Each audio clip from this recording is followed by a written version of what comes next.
Welcome my all dear student. कैसे हैं आप लोग? आशा करते हैं आप लोग खूब पढ़ रहे होंगे और खूब मस्त में रह रहे होंगे। आज हम क्रैश कोर्स 2025 एग्ज़ाम के दृष्टिकोण से आज हम बायोलॉजी का लेके आए हैं, जीव जनन कैसे करते हैं। जीव जनन कैसे करते हैं उसी का हम लोग आज टॉप 100 प्लस क्वेश्चन लेके आए हैं। इसमें सबसे पहले समझते हैं जनन क्या होता है, रिप्रोडक्शन। मान लीजिए जीव क्या है, किसी जीव के ऊपर मतलब जीव क्या है, जनन क्या है, किसी जीव के ऊपर जैविक प्रक्रम को कहते हैं जिसके द्वारा वो अपना जनसंख्या वृद्धि करते हैं, वही जनन है। जनन क्या है? प्रजनन है, मतलब जनसंख्या का वृद्धि करना। इसी में दृष्टिकोण से ये जो एक्सरसाइज है बहुत महत्वपूर्ण है। तो हम लोग 100 प्लस क्वेश्चन देखेंगे। ये ब्रिलियंट का ऑब्जेक्टिव है, 2025 के एग्ज़ाम के दृष्टिकोण से इसे तैयार किया गया है। यह बहुत ही बेनिफिशियरी है, बहुत ही ज़्यादा ये बेनिफिट होता है ये चैप्टर है, ठीक है। तो सबसे पहले समझते हैं अलैंगिक एवं लैंगिक जनन।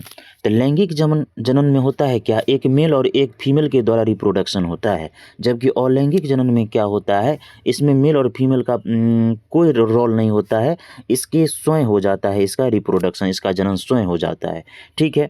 इसी में हम लोग आज क्वेश्चन देखते हैं। चलिए शुरू करते हैं। फर्स्ट क्वेश्चन है, एक अंडाशय में कितने बीजांड होते हैं? याद रखिएगा, एक अंडाशय में जो है अनेक बीजांड होते हैं, एक अनेक, तीन चार अनेक बीजांड होते हैं, ठीक है।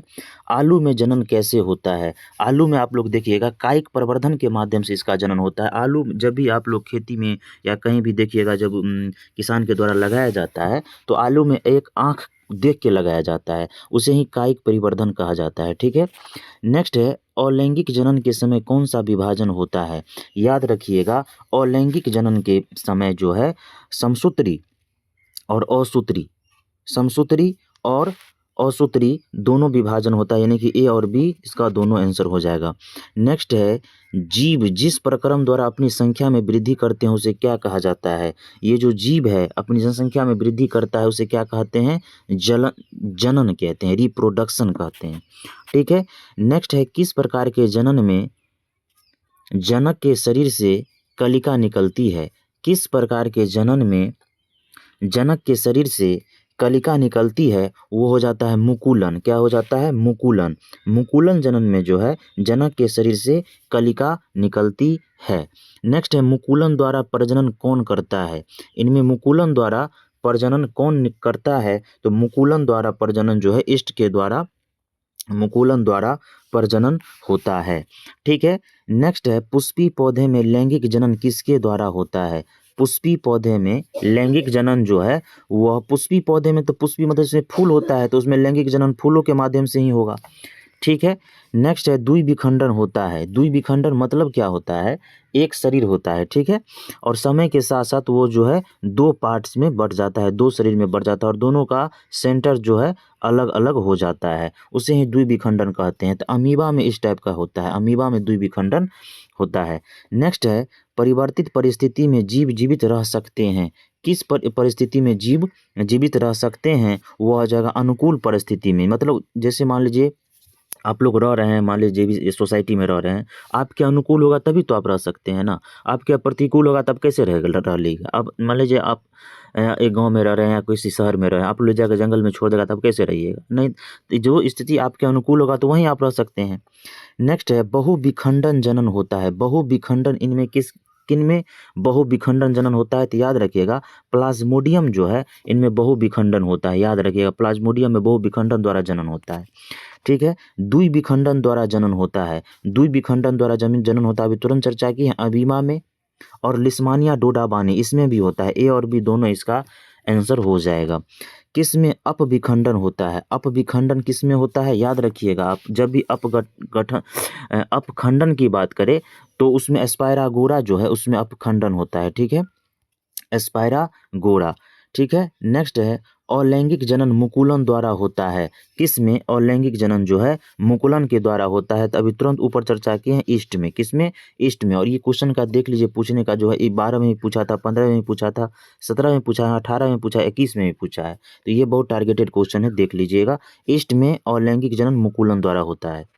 नेक्स्ट है, उभयलिंगी पुष्प में उपस्थित होते हैं। उभयलिंगी पुष्प में उपस्थित होते हैं, इनमें से उभयलिंगी पुष्प उपस्थित होते हैं किस में? याद रखिएगा, स्त्री केसर और पुंकेसर। पुंकेसर जो है पुरुष पुष्प का भाग है, जबकि स्त्री केसर जो है मादा पुष्प का भाग है। तो ये दोनों में होता है, किस में होता है? दोनों में होता है उभयलिंगी, स्त्री केसर और पुंकेसर दोनों में होता है। पुष्प में परागकण कहाँ होते हैं?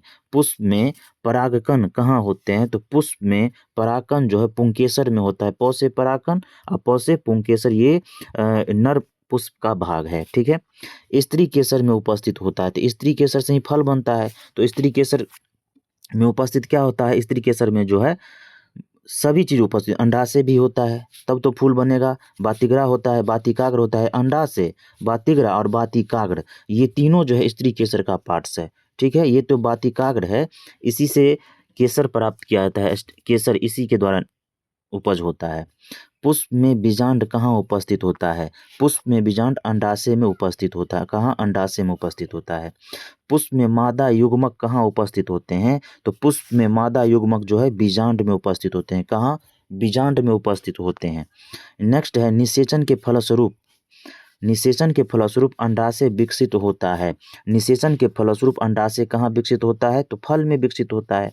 ठीक है, पुष्प का कौन सा भाग फल बनाता है? पुष्प का कौन सा भाग फल बनाता है? तो पुष्प का अंडाशय पार्ट जो है वह फल बनाता है। निषेचन के बाद बीजांड परिवर्तित होता है किस में? तो निषेचन के बाद बीजांड परिवर्तित होता है एक सीड में, बीज में। ठीक है, नेक्स्ट है इनमें से कौन अलैंगिक जनन की विधि है? अलैंगिक जनन की विधि इनमें से कौन है? तो बीजाणु जनन, मुकुलन और विखंडन, ये सभी जो है अलैंगिक जनन का उदाहरण है, जिसमें पुरुष और स्त्री का कोई दायित्व नहीं होता है, खुद ब खुद इसमें जनन हो जाता है। नेक्स्ट है इष्ट में अलैंगिक जनन की विधि को क्या कहते हैं? इष्ट में अलैंगिक जनन की विधि को मुकुलन कहते हैं। क्या कहते हैं? मुकुलन कहते हैं। इष्ट में हो गया। नेक्स्ट है हाइड्रा। हाइड्रा में अलैंगिक जनन की विधि क्या है? हाइड्रा में अलैंगिक जनन की विधि है, इसमें भी हाइड्रा में भी मुकुलन होती है, हाइड्रा में भी मुकुलन होती है। नेक्स्ट है फूल का कौन सा भाग फल में बदल जाता है? फूल का कौन सा भाग फल में बदलता है? तो फूल का अंडाशय वाला जो पार्ट्स होता है वो फल में बदलता है। ठीक है, नेक्स्ट है अपखंडन निम्न में से किस में होता है? अपखंडन, अभी तुरंत चर्चा के ऊपर एस्पायरागोरा में जो है अपखंडन की प्रक्रिया होता है। किसमें? एस्पायरागोरा में अपखंडन की प्रक्रिया होती है। हाइड्रा में भी अपखंडन की प्रक्रिया होती है। प्लेनेरिया में भी अपखंडन की, प्लेनेरिया जो है एक प्रकार का जीव है, जिसे आप कट कर दीजिएगा ना तो ये भी विकास करेगा, ये भी विकास करेगा, इसकी मृत्यु नहीं होती है, इसीलिए प्लेनेरिया को जो है हाइड्रा को इसे अमर माना जाता है। ठीक है, नेक्स्ट है पुष्प का नर जननांग क्या कहलाता है? तो पुष्प का नर जननांग कहलाता है पुंकेसर, यानी कि पौ से पुष्प, पौ से पुरुष और पौ से पुंकेसर, याद रखिएगा, ये भी बहुत ही टारगेटेड हाईलाइटेड क्वेश्चन है। निम्न में से कौन सा एक लिंगी पुष्प है? निम्न में से कौन सा एक लिंगी पुष्प है? तो पपीता जो है, पपीता का जो पुष्प होता है एक लिंगी पुष्प का उदाहरण है। ठीक है, नेक्स्ट है कौन सा पुनरुद्भिद का उदाहरण है? निम्न में से कौन पुनरुद्भवन का उदाहरण है? तो अभी चर्चा किए ऊपर हाइड्रा जो है, अमीबा जो है, एस्पायरागोरा, हाइड्रा, इसमें अमीबा नहीं होगा, इसमें हाइड्रा, हाइड्रा है, एस्पायरागोरा तो होगा नहीं, तो 29 का ए हो जाएगा आंसर। ठीक है, नेक्स्ट है एक प्ररूपी पुष्प के सबसे बाहरी पुष्प पत्र को क्या कहते हैं? एक प्ररूपी पुष्प के सबसे बाहरी पुष्प को क्या कहते हैं? दलपुंज कहते हैं। पुष्प का पार्ट्स आप लोग अच्छे से देखिए, ये सब पुष्प का भाग है, पुमंग है, जायांग है, परागकोश है, ये सब पुष्प का भाग है, लेकिन दलपुंज जो है वो बाहरी पुष्प पत्र का भाग है। पुंकेसर के अग्रभाग को क्या कहते हैं? पुंकेसर के अग्रभाग को परागकोश कहते हैं। पुंकेसर के अग्रभाग को क्या कहते हैं? परागकोश कहते हैं। ठीक है, नेक्स्ट है स्त्री केसर का आधारीय भाग क्या कहलाता है? स्त्री केसर का आधारी भाग क्या कहलाता है? अंडाशय कहलाता है। क्या कहलाता है? अंडाशय कहलाता है। अंडाशय, बातिग्रा, बातिकाग्र, पुष्पासन ये स्त्री केसर का भाग है, जबकि आधारीय भाग का चर्चा कर रहा है इसलिए अंडाशय हो जाएगा। नेक्स्ट है उत्तक संवर्धन में पौधे का एक टुकड़ा एक असंगठित पिंड का निर्माण करता है, वह क्या कहलाता है? कैलस कहलाता है। क्या कहलाता है? कैलस कहलाता है। उत्तक संवर्धन में जो होता है पौधे का कैलस भाग ही है जो असंगठित पिंड का निर्माण करती है। नेक्स्ट है पत्तियों द्वारा कायिक परिवर्धन का उदाहरण क्या है? पत्तियों द्वारा कायिक परिवर्धन का उदाहरण है ब्रायोफाइलम। क्या है? ब्रायोफाइलम। कायिक परिवर्धन का उदाहरण है ब्रायोफाइलम। जैसे मान लीजिए ये पत्ती है, ठीक है, और यहाँ से पौधे निकल जाते हैं, यहाँ से पौधे निकल जाते हैं, ब्रायोफ्लोएम का उदाहरण है, ठीक है। कृत्रिम कायिक परिवर्धन किन पौधे में करना चाहिए? कृत्रिम कायिक परिवर्धन किन पौधे में करना चाहिए? तो कृत्रिम कायिक परिवर्धन जो है, जिनमें बीज नहीं उत्पन्न होते हैं, उनमें ही करना चाहिए। काहे कि बीज से तो ऑलरेडी पौधा निकलता ही है। जबकि हम कायिक परिवर्धन की अगर बात किए हैं, जिसमें बीज नहीं होगा, काहे कि पत्ते से हम लोग डेवलप करेंगे, इसीलिए, ठीक है। नेक्स्ट है, सबसे छोटा एवं सबसे बड़ा फूल है, याद रखिएगा, रेफलेसिया जो है सबसे बड़ा फूल का उदाहरण है। रेफलेसिया सबसे बड़ा फूल का उदाहरण है। रेफलेसिया सबसे बड़ा फूल का उदाहरण है, जबकि बुल्फिया जो है सबसे छोटा फूल का उदाहरण है। तो बुल्फिया सबसे छोटा फूल का उदाहरण और रेफलेसिया जो है सबसे बड़ा फूल का उदाहरण है। साल में एक ही बार खिलता है रेफलेसिया, याद रखिएगा। नेक्स्ट है 37, पुष्प निषेचन कहाँ होता है? पुष्प निषेचन कहाँ होता है? भ्रूण कोश के भीतर। कहाँ होता है? भ्रूण कोश के भीतर। चलिए नेक्स्ट क्वेश्चन है, स्वपरागन किन विधि में, स्वपरागन निम्न में से किस पौधे में होता है? स्वपरागन मतलब खुद ब खुद उसका विकास हो जाना किस विधि में होता है? याद रखिएगा, उभयलिंगी पौधे जो होते हैं उसमें स्वपरागन होते हैं। उभयलिंगी पौधे जो होते हैं उनमें स्वपरागन का उदाहरण है, यानी कि स्वपरागन विधि से जनन होता है। परागकोश में होता है, याद रखिएगा, परागकोश में क्या होता है? परागकोश में परागकण होते हैं। परागकोश में परागकण होते हैं। प याद रखिएगा। और देखिए कितना हाईलाइटेड क्वेश्चन है 2025 एग्जाम की दृष्टि से, इसे तो आप रट ही लीजिए। परागकोश में होते हैं परागकण। चलिए नेक्स्ट क्वेश्चन है, वह युग्मक जो अचल और भोजन का संचय करती है क्या कहलाती है? वह युग्मज जो अचल नॉन मेटोलाय और भोजन का संचय करता है क्या कहलाता है? अंडाणु कहलाता है। क्या कहलाता है? अंडाणु कहलाता है। एक सामान्य पुष्प में यह उपस्थित होता है। एक सामान्य पुष्प में क्या उपस्थित होता है? याद रखिएगा, बाह्यदल भी उपस्थित होता है, दल पंखुड़ी भी उपस्थित होता है, पुंकेसर और स्त्रीकेसर दोनों उपस्थित होते हैं एक सामान्य पुष्प में। इनमें से सभी हो जाएगा। नेक्स्ट है, बीज से नवोद्भिद विकसित होने की प्रक्रिया क्या कहलाती है? बीज से नए नए विकसित कली या नवोद्भिद विकसित होने की क्रिया को क्या कहते हैं? अंकुरन कहते हैं। अंकुरन कहते हैं, ठीक है। नेक्स्ट है, बीज पत्र का अर्थ क्या है? बीज पत्र का अर्थ है खाद्य संग्रह। क्या है? Food store. नए है 44 क्वेश्चन है, नव अंकुरित पौधे को क्या कहते हैं? नव अंकुरित पौधे को क्या कहते हैं? मूलांकुर कहते हैं, परांकुर कहते हैं, बीजपत्र कहते हैं। 44 का डी होना चाहिए, ठीक है। नेक्स्ट क्वेश्चन है, पक्षियों द्वारा होने वाले परागकण को क्या कहते हैं? पक्षियों द्वारा होने वाले परागकण को ऑर्निथियोफिली कहते हैं। ऑर्निथियोफिली कहते हैं, ठीक है। ऑर्निथियोफिली यानी कि पक्षियों द्वारा होता है। हाइड्रोफिली पानी के द्वारा होता है। एंटोमोफिली कीट के द्वारा होता है। एनीमोफिली जानवर के द्वारा होता है, याद रखिएगा।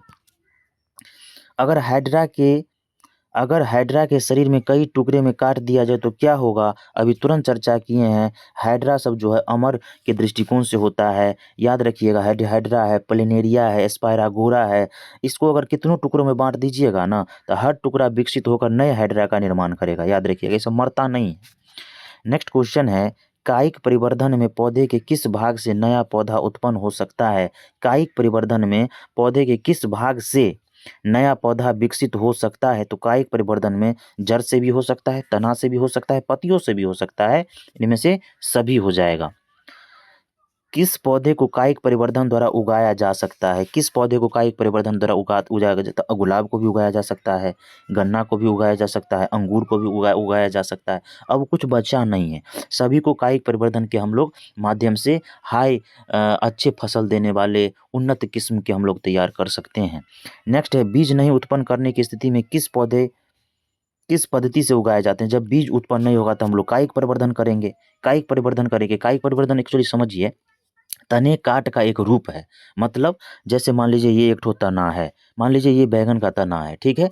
क्या करेगा, बैगन का पूरा पौधा है, यहाँ से उसको काट देगा, ये बैगन के पौधे पर गुलाब का टहनी ला के चिटका देगा, अच्छे से लपेट देगा। तो कुछ समय बाद की जड़ रहेगा बैगन का, ऊपर ऊपर से चिपका देगा गुलाब का। मतलब अब ये पौधा ये इसका कनेक्ट हो गया, इसको अच्छे से लगा दिया जाता है काट करके, और ये गुलाब का विकसित होगा। यानी कि इसे ही कायिक परिवर्धन बोला जाता है, ठीक है।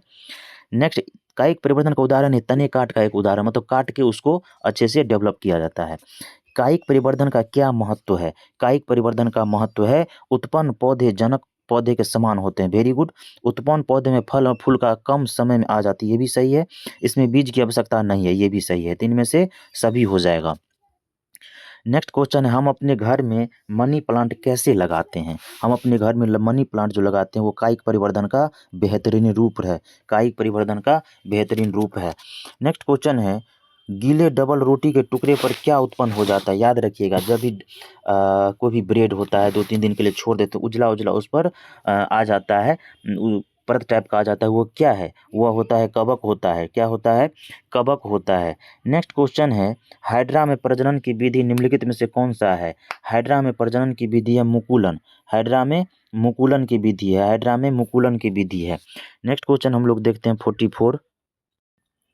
नेक्स्ट क्वेश्चन है, उत्तक संवर्धन में पादप को उगाया जाता है। उत्तक संवर्धन में पादप को उगाया जाता है, ऊपर भी चर्चा किए हैं। किसके विधि से? कैलस की विधि से। किसकी विधि से? कैलस की विधि से। नेक्स्ट है, गीले डबल रोटी पर राइजोपस कैसे जनन करते हैं? गीले डबल रोटी पर राइजोपस जो है बीजाणु जनन के द्वारा, किसके द्वारा? बीजाणु जनन के द्वारा जनन करते हैं। नेक्स्ट क्वेश्चन है, पौधे में जनन अंग कहाँ पाए जाते हैं? पौधे में जनन अंग कहाँ पाए जाएंगे? तो पुष्प में पाए जाएंगे। कहाँ? पुष्प में पाए जाएंगे। नेक्स्ट क्वेश्चन है, निम्नलिखित में से किस में द्विविखंडन नहीं होता है? याद रखिएगा, द्विविखंडन ईस्ट में नहीं होता है। द्विविखंडन किस में नहीं होता? ईस्ट में नहीं होता है। किस में? ईस्ट में नहीं होता है।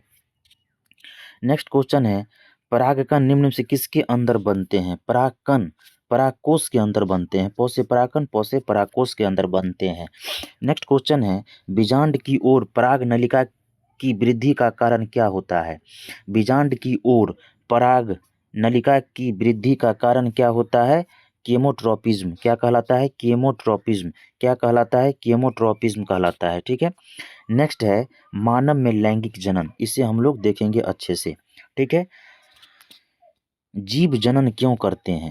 जीव जनन क्यों करते हैं? एक पीढ़ी से दूसरे पीढ़ी के लिए, अपना जनसंख्या वृद्धि के लिए जीव जनन करते हैं। जाति का अस्तित्व बचाने के लिए करते हैं। जनसंख्या वृद्धि के लिए करते हैं। आनुवांशिक गुणों को पीढ़ी दर पीढ़ी से अगला पीढ़ी पहुंचाने के लिए। इनमें से सभी हो जाएगा। नेक्स्ट, लैंगिक जनन के लिए किस प्रकार का कोशिका विभाजन होता है? लैंगिक जनन के लिए अर्धसूत्री टाइप का विभाजन होता है। अर्धसूत्री, समसूत्री, ये सब याद रखिएगा। ठीक है। नेक्स्ट है, स्त्रियों के मासिक चक्र में एक परिपक्व अंडाणु किस दिन अंडाशय से बाहर निकलता है? तो याद रखिएगा 14वें दिन। क्या होता है? 14वें दिन अंडाशय से बाहर निकलता है। 14वें दिन। नेक्स्ट है, वृषण कोश का टेम्परेचर शरीर के सामान्य ताप से कितना कम होता है? तो वृषण कोश का तापमान शरीर के सामान्य ताप से कितना होता है? 2 डिग्री सेल्सियस होता है। कितना होता है? 2 डिग्री सेल्सियस होता है। नेक्स्ट है, अंडाणु निषेचित होता है। अंडाणु कहाँ निषेचित होता है? याद रखिएगा, अंडाणु जो है अंडाशय में निषेचित होता है। कहाँ? अंडाशय में निषेचित होता है। विकास करता है गर्भाशय में। विकास कहाँ करता है? गर्भाशय में। ठीक है। अंडाणु एवं शुक्राणु में गुणसूत्र की संख्या मादा कोशिका की तुलना में होती है। याद रखिएगा, अंडाणु एवं शुक्राणु में गुणसूत्र की संख्या मादा कोशिका की तुलना में आधी होती है। कितनी होती है? आधी होती है। नेक्स्ट है 66 क्वेश्चन, लिंग गुणसूत्र का पूर्ण जोड़ा क्या जोड़ा पाया जाता है? लिंग गुणसूत्र का पूर्ण जोड़ा पाया जाता है कहाँ? स्त्री में पाया जाता है। ठीक है। मानव मादा के जनन तंत्र का भाग नहीं है। अंडाशय, गर्भाशय, शुक्रवाहिका, डिंबवाहिनी। शुक्रवाहिका जो है 67 मादा जनन तंत्र का भाग नहीं है। 67 का डिंबवाहिनी जो है नर जनन तंत्र का भाग है। मादा जनन तंत्र का भाग नहीं है शुक्रवाहिका। इसमें आंसर हो जाएगा शुक्रवाहिका। डिंबवाहिनी तो है, शुक्रवाहिका होगा 67 का। नेक्स्ट क्वेश्चन है, शुक्राणु बनता है। शुक्राणु कहाँ बनते हैं? शुक्राणु वृषण में बनते हैं। शुक्राणु वृषण में बनते हैं। ठीक है। नेक्स्ट है, ऐसे जीव जिनमें दोनों लिंग उपस्थित होते हैं उसे क्या कहते हैं? द्विलिंगी कहते हैं। क्या कहते हैं? द्विलिंगी कहते हैं। नेक्स्ट है, उत्तक संवर्धन में किस प्रकार का उत्तक होता है? उत्तक संवर्धन में जो है मेरिस्टेटिक क्या बोलते हैं उसे? मेरिस्टेटिक उत्तक संवर्धन, मेरिस्टेटिक उत्तक का भाग लेते हैं। नेक्स्ट है, डीएनए कहाँ होते हैं? डीएनए केंद्रक में होते हैं। डीएनए कहाँ होते हैं? केंद्रक में। डायऑक्सी राइबोन्यूक्लिक एसिड इसका पूरा नाम है। नेक्स्ट है, इनमें आनुवंशिक गुणों का संदेश होता है। किनमें आनुवंशिक गुणों का संदेश होता है? तो डीएनए के माध्यम से ही हम लोग आनुवंशिक गुणों को लक्षण का पता करते हैं। नेक्स्ट है स्पीशीज की उत्तरजीविता के लिए महत्वपूर्ण है। स्पीशीज यानी कि जाति, स्पीशीज के उत्तरजीविता के लिए संबंधित है विभिन्नता, डिफरेंस, विभिन्नता। अमीबा में जनन होता है, अमीबा में जनन होता है कोशिका विभाजन के माध्यम से। किसमें? अमीबा में कोशिका विभाजन के माध्यम से, जबकि ईस्ट में मुकुलन होगा। नेक्स्ट होगा किस जीव में नर और मादा जनन अंग दोनों उपस्थित होते हैं, उसे क्या कहते हैं? उसे कहते हैं हम लोग द्विलिंगी कहते हैं। क्या कहते हैं? द्विलिंगी कहते हैं। नेक्स्ट है जिनमें नर और मादा लिंग अलग अलग जीवों में होते हैं वे क्या कहलाते हैं? वह एक लिंगी कहलाते हैं, एक लिंगी कहलाते हैं। नर युग्मक एवं मादा युग्मक के संयोग से क्या बनता है? नर युग्मक एवं मादा युग्मक के संयोग से जायगोट बनता है। क्या बनता है? जायगोट बनता है, बीजाणु बनता है। स्त्रियों में लिंग गुणसूत्र का युग्म होता है, याद रखिएगा स्त्रियों में होता है एक्स और एक्स, जबकि पुरुष में होता है एक्स और वाई। नेक्स्ट है काउपर ग्रंथि का मुख्य कार्य क्या है? काउपर ग्रंथि का मुख्य कार्य है क्षारीय द्रव स्रावित करना। क्या होता है? क्षारीय द्रव निकालना, डिस्चार्ज करना। नेक्स्ट है शिश्न ढका होता है किससे? शिश्न ढका होता है प्यूयूस से। किससे? प्रीयूस से ढका होता है। नेक्स्ट है मादा में निषेचन कहाँ होता है? मादा में निषेचन होता है, याद रखिएगा, फैलोपियन नलिका में। कहाँ होता है? फैलोपियन नलिका में, फैलोपियन ट्यूब में। ठीक है, निषेचन होता है फैलोपियन ट्यूब में। विकास होता है कहाँ? गर्भाशय में। कहाँ होता है? गर्भाशय में विकास होता है। ठीक है, गर्भाशय के किस भाग में भ्रूण विकसित होता है? अभी तुरंत चर्चा किए हैं। गर्भाशय के किस भाग में विकसित होता है? तो मुख्य भाग में। किसमें? मुख्य भाग में आप लोग मारिएगा, मुख्य भाग, जिसे हम लोग एम्ब्रॉय या भ्रूण भी कहते हैं। यहाँ भ्रूण यहीं विकसित होता है। ठीक है, नेक्स्ट है नर के शिश्न के समजातीय मादा में क्या, नर के शिश्न के समजातीय मादा में क्या पाया जाता है? याद रखिएगा प्यूस इसी से ढका रहता है। क्या? प्रीयूस से ढका रहता है। गर्भ धारण की अवस्था में अंडाणु का निर्माण एवं अंडोत्सर्ग कहाँ होता है? गर्भ धारण की अवस्था में अंडाणु का निर्माण एवं अंडोत्सर्ग बंद हो जाता है। क्या होता है? बंद हो जाता है, यानी कि होता ही नहीं है। क्या होता है? होता ही नहीं है। डीएनए की प्रकृति बनना एक कैसा प्रक्रिया है? डीएनए की प्रतिकृति बनना एक कैसा प्रक्रिया है? याद रखिएगा एक बहुत ही जटिल प्रक्रिया है, बहुत ही जटिल प्रक्रिया है। निम्न में से कौन सा एक उभयलिंगी जंतु है? उभयलिंगी जंतु केचुआ है। उभयलिंगी जंतु कौन है? केचुआ है, जिनमें नर और मादा डिसाइड नहीं होता। नेक्स्ट होता है लैंगिक जनन में मुख्य कोशिका विभाजन होता है। लैंगिक जनन में मुख्य कोशिका विभाजन होता है अर्धसूत्री में। किसमें? अर्धसूत्री में। ठीक है, नेक्स्ट है किशोरावस्था में होने वाले परिवर्तन को क्या कहते हैं? किशोरावस्था में होने वाले परिवर्तन को प्यूबर्टी कहलाता है। क्या कहलाता है? प्यूबर्टी कहलाता है। नेक्स्ट है किस मार्ग से शुक्राणु और मूत्र दोनों का प्रवाह होता है? याद रखिएगा वो मार्ग का नाम है मूत्र मार्ग, यूरिन वे। ठीक है, नेक्स्ट है यह हार्मोन किशोरों में यौवना अवस्था के लक्षण का निर्माण करता है, यानी कि युवा को प्रदर्शित करता है। कौन सा हार्मोन? टेस्टोस्टेरोन। टेस्टोस्टेरोन जो है वह यौवना अवस्था को लक्षणों को कंट्रोल करके रखता है। ठीक है, किसके स्रवण से शुक्र वाहिका में शुक्राणु तरल माध्यम में आ जाते हैं? याद रखिएगा प्रोटेस्ट एवं शुक्राशय के स्राव से शुक्र वाहिका में जो है शुक्राणु तरल अवस्था में आ जाता है। तो इसका क्या हो जाएगा? दोनों हो जाएगा। नेक्स्ट है किसके स्राव से शुक्राणु को पोषण प्राप्त होता है? याद रखिएगा प्रोटेस्ट और शुक्राशय दोनों हो जाएगा, यानी कि प्रोटेस्ट एवं शुक्राशय के स्राव से शुक्राणु में पोषण होता है। 92 का सी हो जाएगा। भ्रूण को माता से पोषण किसके द्वारा मिलता है? भ्रूण को गर्भनाल के द्वारा, यानी कि भ्रूण को माता से पोषण प्लेसेंटा के द्वारा होता है। किसके माध्यम से? प्लेसेंटा के माध्यम से होता है। निम्नलिखित में से कौन सा भाग केवल पुरुष जनांग में पाया जाता है? याद रखिएगा शुक्रवाहिका केवल और केवल पुरुष में पाया जाता है। शुक्रवाहिका क्या है? पुरुष में पाया जाता है। नेक्स्ट है केचुआ उदाहरण है। याद अभी तुरंत चर्चा किए हैं, केचुआ उभयलिंगी का उदाहरण है। नेक्स्ट है चेहरे में फुंसियाँ क्यों आती है? चेहरे में फुंसियाँ इसीलिए आती है क्योंकि अधिक तैलीय त्वचा के कारण। क्या होता है? अधिक तैलीय त्वचा के कारण चेहरे में फुंसियाँ आती है। नेक्स्ट है मानव में गर्भ की अवधि कितने समय का होता है? मानव में गर्भ की अवधि जो है 270 दिन का होता है। कितना? 270 दिन का होता है। याद रखिएगा, कुछ जीव जंतु का भी आप लोग भी याद कर लीजिएगा। अंडाणु निषेचित होता है। अंडाणु कहाँ निषेचित होता है? याद रखिएगा, अंडाणु जो है कहाँ निषेचित होता है? अंडाणु फैलोपियन ट्यूब में निषेचित होता है, फैलोपियन नलिका में से निषेचित होता है।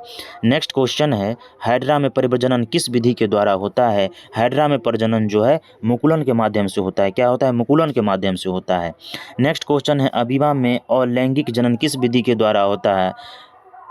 नेक्स्ट क्वेश्चन, अमीबा में अलैंगिक जनन किस विधि के द्वारा होता है? अमीबा में लैंगिक जनन जो है विखंडन के माध्यम से होता है। ठीक है। नेक्स्ट है जनन एवं स्वास्थ्य। याद रखिएगा, कुछ आप लोग बैक्टीरिया, वायरस, जीवाणु का आप लोग देख लीजिएगा कैसे जनन होता है। तो ये था हमारा टॉप 100 क्वेश्चन। मिलते हैं नेक्स्ट वीडियो में, तब तक के लिए good day, take care, bye bye, जय हिंद, धन्यवाद।